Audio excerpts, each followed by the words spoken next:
All right, good afternoon. Welcome, everybody, to this session. Today, we're going to be talking about Introduction to Coaching Leadership. My name is Jonathan Wilson, head coach here at the Center for Coaching Leadership. Over the next few minutes, a little bit here, we're going to talk about coaching in the professional setting, which is way different than coaching out in sports or something else like that. It's just very different. We're going to talk about exactly what that is here on this call. Okay, so first of all, what are we talking about when we're talking about coaching? A number of things, a number of definitions that I've seen over time.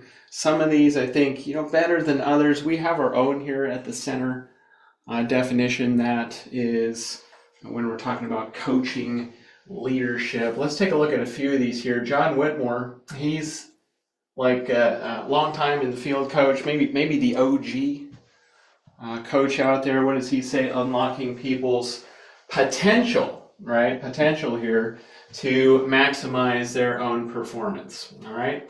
So that's good. And note, there's going to be a couple of words here that we see over and over in some of these definitions. All right. So unlocking people's potential. Let's look at the Center for Creative Leadership. Another definition I found here. Maybe this will help us here as we unlock what does it mean to coach in the professional setting. Unlocking a person's potential, maximize his or own performance, helping them learn rather than teaching them. Kind of a nuance there, right, in between. I like that definition. That's good. Let's look at ICF. All right, ICF, International Coach Federation. I am an ICF certified coach. And I believe, if you're going to hire a coach or bring a coach into your organization, this might be something you'd want to see in your coaches. Have them ICF certified, International Coach Federation, partnering with clients in a thought-provoking and creative process. And here we go again, maximizing their personal and professional potential. So we're talking about this thing called potential. See it here, people's potential came up in all three definitions. But here at the center, we look at it just a little bit differently. Maybe just a little bit more defined, perhaps. Let's take a look here. Here's how we define it.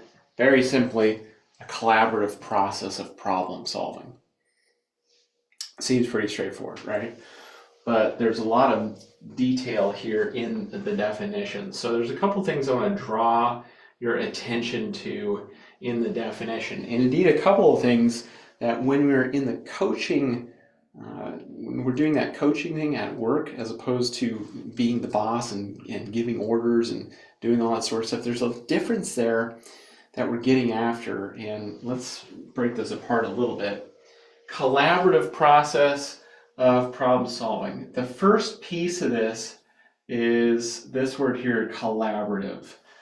When you're in the workplace, I've done this for many years, right? When you're in the workplace, there is a natural hierarchical relationship among the boss, the supervisor, the lead, the director, the manager, and the people who make up the rest of the department or the rest of the organization. And so that natural hierarchy sort of has, and you can see it in organizational charts, you can see it even come to life physically in buildings, right? Like the higher you go in the organization, like literally the higher the floor that you sit on in the building. We have this sort of hierarchy built in. And what we're going to be looking to do here when we adopt a coaching leadership style as a professional in the workplace, what we're going to be looking to do is create a collaborative environment. Now, collaborative environment, if we're in the hierarchical environment here, sort of boss and subordinate, it's the worst word ever, right? Boss and team member.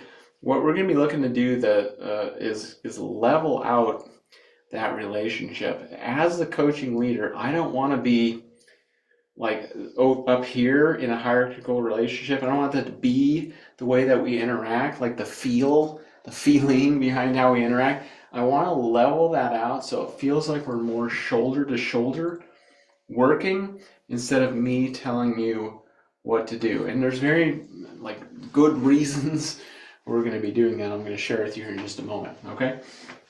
So collaboration is the big one. Collaboration, just the feeling of the word, shoulder to shoulder. Okay, next, process. This indicates time. This is going to take a little bit of time. When we're coaching our employees, our team members, this is something that we invest in. This is going to be something that happens over a duration of time. That's where we're going to realize the return on that investment is over the course of that process. Great. And then we've got problem solving. Okay. Now the problem might be the problem that the person is bringing to you as a leader. It could be. What I'm going to offer to you is that it's likely that the problem that these people are talking about, that the problem might not be that thing that they are bringing to you, right, to help them work on. Might not be that. That might be what we call a problem, right? They're going to bring you a problem, right? And that's a problem with one of their constituents, a problem with a team member, a problem with a client, problem solving a particular technical issue for the work that they do. All sorts of what I would call presenting problems. These are going to be a problem. But what if we were instead focused on solving the problem? And the problem indicates like the root. What's the root of the problem itself? Is it that this person has a skill set issue, right? And that's why it's creating this presenting problem. Is it the case that they're lacking potentially some confidence in what they're doing, or maybe just some experience and they just need a little bit of assistance? We don't know, but this is what we're getting at here, which is problem solving.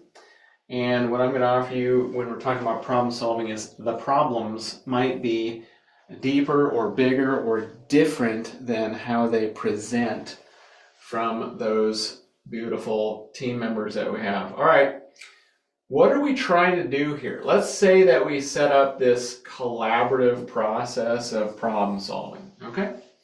Let's just say we set that up. That's going to be our purpose, our guiding sentiment here. So we take on this coaching leadership style, right? What are we trying to do? I'm going to argue that we're trying to create trusted partner status between us and the team member. We want there to be, now obviously as much as I do, right, that trust in any relationship at work, really the key to higher productivity, better morale, just better working relationships, faster to get things done when we have a trusted person that we're working with. There's two key words here we're getting at when we're talking about coaching and leadership, like what we're trying to do through this collaborative process, getting this trusted partner status, which can only be conferred from the team member. That's not something that we get to control. It's something that we're going to influence, as we'll see, but not something that we control. Here's the promise. You get to trusted partner status, trusted partner, right? So there's that sort of shoulder to shoulder working. You get here, this is where all the good stuff shows up. This is where all the problems that they might be reluctant to admit show up. And by the way, we get a chance to solve those problems. That's great. We can get at the core of those issues. This is where, and when we get to trusted partner status, this is where we have to do like less sort of, like explaining and trying to cajole and trying to get people to do things. And there's a less sort of friction in the relationship because they view us differently. We're not just a boss. I mean, who wants a boss? I don't know. No, but I don't. I haven't met anybody who does yet. But we do want somebody who's going to partner with us to get at not only our best work, but get at the whole team, get at their best work. Okay. So in this trusted partner status, okay, so we got a collaborative process problem solving. We're going to try to create through this mindset up here, a trusted partner status, which is something that the team member confers into the relationship, right? And how are we going to do that? What's our way to do that. Let me offer you up a couple things that's going to help us get here. The first is, let me offer to you the goal, what I see as the goal of coaching in the professional workplace in general. Okay? What's the goal? The goal is, and here's two of them right here. One is to help them develop their unique thinking and contribution. Okay? You have a team. You got like 10 people on that team. That means you got 10 people with different sort of education, different sort of experience, like life experience, different sort of views on the exact same problem, right? So different perspectives.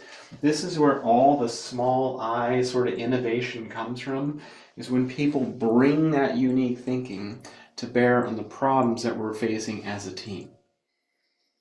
This is a really important piece. I don't want 10 people on my team who think like I do. Why would I want?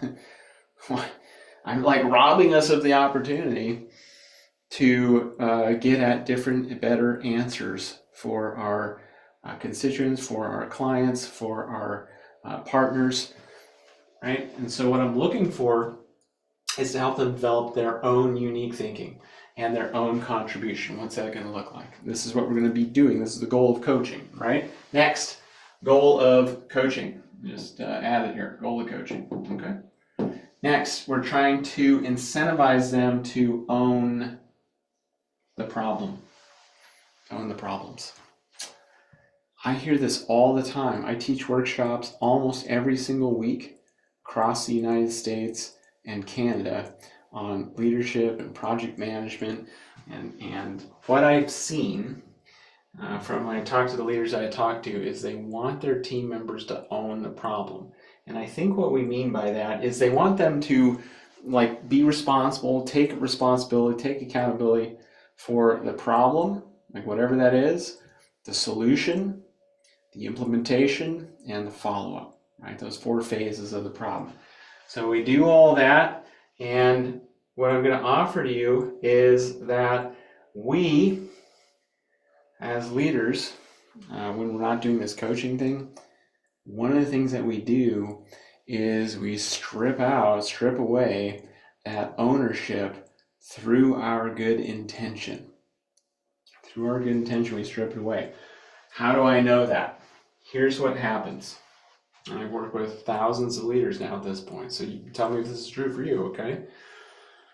Here's what I know, is that when somebody brings you a problem at work, and they just show up and they have something that's going on for them, big problem, small problem, doesn't matter. When you sit there and listen, and then you offer up your solutions, right? Oh, that's easy, do this, right? Call this person, do this action. Coming from good intention, coming from big heart, when we go about solving our team members' problems, we transfer ownership of that problem from them to us. That's what happens. Because let's just say like we have a great, and I'm not saying these aren't great solutions, I'm just saying you got a great solution, you give it to the team member, they run off and do that solution. And let's say that it doesn't work for whatever reason, that they didn't quite articulate the problem well enough to you, and you gave them an idea that just wasn't necessarily the right one. Well, they have perfect cover now, because all they have to do is say, Jonathan told me, right, to do that. So I don't know. I mean, it's not me, somebody else, right? Strips the ownership. When we give people the solutions to the problems right away, we strip out all the motivation for them to go out, struggle, learn, right? To actually direct the process of solving the problem. The absolute key to doing coaching leadership at a high level is not being the person who solves all of your team members' problems.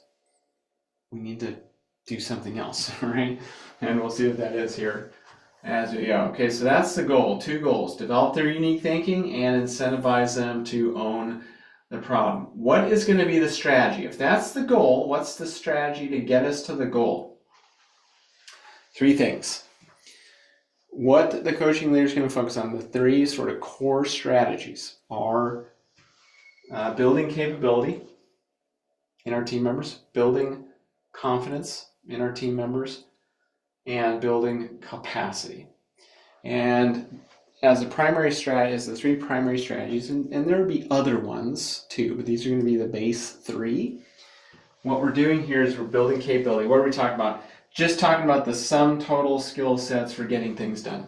Just all the things that the employee can do to get things done, right? Their ability to work with teams and to use software and to do time management, prioritization, all this sort of stuff. That's going to be part of the capability piece. What's the other thing we're going to be doing? The other strategy for us to get to the goal? The other strategy is help them build some confidence. And we're talking about confidence is the quality of belief in your own abilities. It's not like more belief or less belief. It's not like a scale like that. It's like, what's the quality? What's the feeling of that belief in your abilities? Some people have very great abilities, like compositions of skill sets that are fantastic, but they don't believe in the abilities that they have, or they've been burned once before, or it didn't work once, and they're a little bit reticent. Maybe that stuff happens. What's the third thing? Capacity. And I might argue, we get into this a little bit more at the Coaching Leader Workshop, okay? What I might argue is that as we start working on capability, as we start working on confidence in our team members from that coaching leader approach, that one of the things will be maybe almost even a little bit of a byproduct is we're going to improve their capacity. And that capacity is the amount of what I call high work that you can sustainably produce. It's not the amount of stuff you can do. In fact, I just read this article the other day on Harvard Business Review about people using AI, and there's this new term that somebody put out there in this article, which is called work slop, which is you get an AI to help you do this thing, and you ship off the results of that, and what the person who's getting those results, like what they get, is just something that's not that good. And they got to spend time fixing it or correcting it or figuring out what to do. So they call it work slop. The work slop, that's the opposite here. I mean, the high work that we're looking for is the really good, inspired work that we know our team members are capable of. They just need to operate within an environment that incentivizes them to bring that to work. Okay, that's what we're trying to do here. That's the whole thing. All right. So we got this core strategy, capability, confidence, and capacity. That's our strategy. Now, a strategy isn't a to-do list. A strategy is helps us figure out what to do. So the to-do, you could call it tactics. I don't really love that. So I call them core practices. And right now, the Coaching Leader book that I'm writing, which is about half done, okay, it should be out in 2026, articulates 9 coaching practices. Now, are there more than that? Well, yes, of course, right? There's lots of things that we do as coaches, but these are the really essential practices that are going to help us realize the strategy, which is going to help us get to the goal. So what this looks like is as a for instance, how are we going to get to that goal? One of the ways we're going to get to the goal is by asking better questions, as a for instance. And there's a lot that goes into this, of course, right? Okay, so asking better questions. One of the skills is listening differently, that we don't listen to solve, but we maybe listen to understand or listen to learn. And it's a different sort of way of doing it. What's another one that we're going to be talking about in the book? Provide loving accountability. By the way, we talk about all 9 of these practices in the one-day workshop. Are you coming to that one-day work? It's coming up. It's in November. And so hope to see you there. One-day workshop where we're going to help you transform from manager into coaching leader. Big change, right, for many of us. So let's put all this together for just a second here. We're looking for trusted partner status. We've got a goal, a strategy that supports the goals, 2 goals, a strategy that supports the goals, and we've got these 9 core practices that influence, that help us work these strategies. Okay, they all work together. And I only put 3 of them here, but there's several more. Like, why? I mean, it's like all this feels like work, Jonathan. Right? I got enough to do. I'm busy. Yes, it is work. That's true, right? It's also a lot of work when we don't do this, right? All the amount of stuff we do. So let me offer you the why here, all right? And I'm going to draw it out just to make it sort of make a little bit more sense, maybe. That every person that gets hired, every single one of us, right? At the very beginning, so we get hired. Let me just kind of make a diagram here, make a circle. So we get hired at the very beginning. We are going to give you, the employer, the person who has hired us, what you get right away when you bring us on is our hands. Okay? Like, just go with me here for a second. Okay? Because maybe this will be helpful here as we go. It's a model, right? So we hire on, you get our hands. And I think it was like Henry Ford, he said, like, why is it that every time I hire a pair of hands, they have a brain attached to them? It was some saying like that, right? So Henry Ford is like, just give me your hands, which means this, come in, do the work, type up the things, dig the ditch, just make things happen. This is just work. All right, moving things from here to there, just making things happen. But you're not paying somebody what you're paying them just for a pair of hands. And if you are, what I would argue is you're not getting as much out of them as you probably could. So we need something else, okay? And that something else that we need might be a little bit further in, okay? But not too much further in. So maybe I'll draw it right about here, okay? And this is the head, okay? So somebody who brings their hands to work, not too long after that, if they deem that this place is like truly okay, which is almost every workplace, not every, but most workplaces, right? They're going to not only bring their hands to work, but now they're going to bring their head to work. Meaning they're going to be thinking about things. They're going to be figuring out maybe some better ways of doing things. Maybe it's not completely the most inspired work, but they're going to be thinking about it. They're going to offer you not only their hands, but their head. Very good. But I want something else. And all coaching leaders are looking for something else. And this is not guaranteed, unfortunately. What they're looking for is this little thing right here in the middle. All right? Like this right there. And this is going to be the heart. The heart. When somebody comes and joins me at if I hire someone here at the center, what I am looking for is not a pair of hands to bang out emails and make schedules and do things like that. I mean, that's helpful, right? What I'm not looking for is just somebody to kind of come in and think about a few things and maybe make a few changes to the processes, right? I mean, that's fine, but it's not like what I'm really paying you to do. What I'm really paying somebody for, right? That work that I'm paying them for happens down here. This is where it happens. This is where the engagement lives. Engagement is that discretionary effort you don't have to bring to work, but you choose to. This is where all the good ideas live. This is where all the risk-taking lives. This is where all the really inspired teamwork lives. This is where all the goofy ideas live that then turn into something great. And what I know after working with so many organizations, many over the years, in US and Canada, right? I mean, it's like both. What I know is that we have way too many leaders out there who are only getting the hands and the head. This is it. And they're leaving so much on the table. The promise of the coaching leadership style, the promise, is that when we do these things, a trusted partner, the goals, the strategies, the practices, that we have a much better shot at creating an environment where somebody says, I can invest my heart into this job. I can invest that much. And because they do, we get all the reward. How do I know that we get all the reward, right? And like we as managers, how do I know that we can even influence this at work? Gallup said it. Man, this is stuck in my head for a long time. Gallup organization, here's what they said. 70% of the variance in employee engagement is attributed to that team member's manager.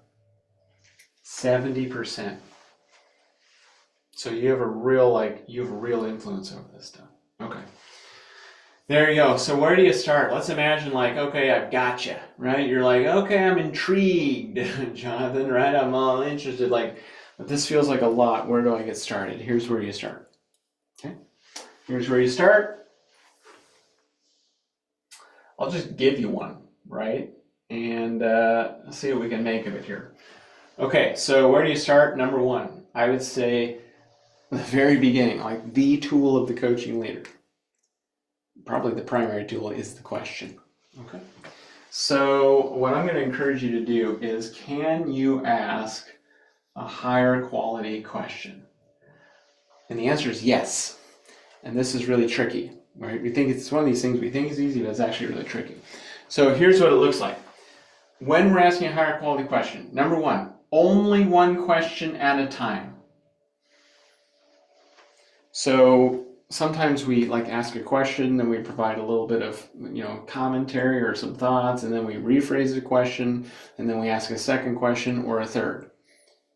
And it's the person's like, I don't know what you want me to respond to. So we need to simplify a little bit, ask just one question at a time. Somebody comes to you with a problem, an issue, somebody on your team has something going on for them, and they're expressing that to you. And what I'm going to encourage you to do is, what question can you ask them? Just one. And it doesn't even have to be rocket science question, just simple sort of stuff. In fact, that's what we want. We want simple words. We want something that's open-ended, not closed-ended. And you know the difference between the two, right? The open-ended question gives us more than just a yes, no, or a very short answer. Closed-ended question is just sort of a very short answer. And here's the trick. That question works to help them and not us. Ooh, that's the trick, right? Many of the questions that we ask in the workplace about, especially when somebody's coming to us, one of our team members is coming to us, many of the questions that we are asking are for our own benefit, so that we can better understand what's going on for that team member. And why do we need to better understand it? So that we can tune up the solution that we're going to give to them. Right? Again, big, hard, good intention, but when we ask questions like that, it doesn't help them. It helps us. So we want to do stuff that's going to help them instead. I'll give you some examples here as we wrap this thing up, okay? Some examples. Note how these questions start. All right, there we go. What is the hard part about this? So somebody comes to you and they got a problem. I love this question. In fact, I just literally asked this question today of somebody that I was working with. Tell me, what do you see as the hard part about this? That's it, and then be quiet. What would you like to see? What might get in the way of getting this thing done? What else? I love this. What else should I know about this? Because, people, when they present you problems, they kind of present you the Christmas present of the problem, right? Sort of the perfectly packaged problem. And if you say, what else I should know, it might force them to dig a little deeper and give you some more information, right? And this information is not necessarily helping you, but it's helping them. What I read once, somebody said, I don't remember who this was, but I loved it. They said, talking is thinking, right? And so how do we get them thinking? We want to get them talking about what's going on. What else? Here, what can I do to help? This is the ultimate respect question, right? Instead of just saying, here, do this, I'm going to help you. Why would we presume that? Maybe they don't want our help. So instead we say, what can I do to help, if anything? I love that. The answer might be nothing, right? The answer might be something else. So here you go. This is where I get started. Try this. Here's what you're going to try. This is what's going to make it hard. I just did this exercise with a group a couple weeks ago. It was a lot of fun for me to watch because you could just see the wheels turning. turn every question you have, right? Remember who, the what, the where, the when, the why, all these sort of things. Turn all those questions into what questions. Rephrase them so they're what questions. Why? Because what is the best open-ended, non-sort of judgmental question that we can ask. Okay, we're at the end of our time together. Here's the next thing for you. Come to the one-day workshop. When's the next one? Here's the next one-day workshop. It is Monday, November 13th. One day, it's 8:30 to 4. It's in Bellevue, Washington. Just a couple cities up from where I am. And I'm only letting in 24 people because we got a ton of like work that I'm going to ask you guys to do, like practicing this stuff. This is not like a listen only sort of thing. This is like a work hard sort of thing, like a workshop sort of thing. We're going to actually put these skills to use and start to get comfortable with them in just a few hours on one day. So 24 people are going to make it in, and then we'll host some more of these in the future if you're unable to make it. And so there you go. It's starting. So wrapping this thing up, introduction to coaching. What we're trying to do, whole thing, create this collaborative process of problem solving, create a trusted partner status using the goals and the strategies and the practices to get to the hearts of the people who work for us, because that's where all the good stuff lives, the good solutions, the innovation, the really inspired work. And we really need that work now more than ever before. Okay, so I'm Jonathan Wilson, head coach here at the Center for Coaching Leadership. Great having you here, and I look forward to seeing you at the workshop. All right, be well.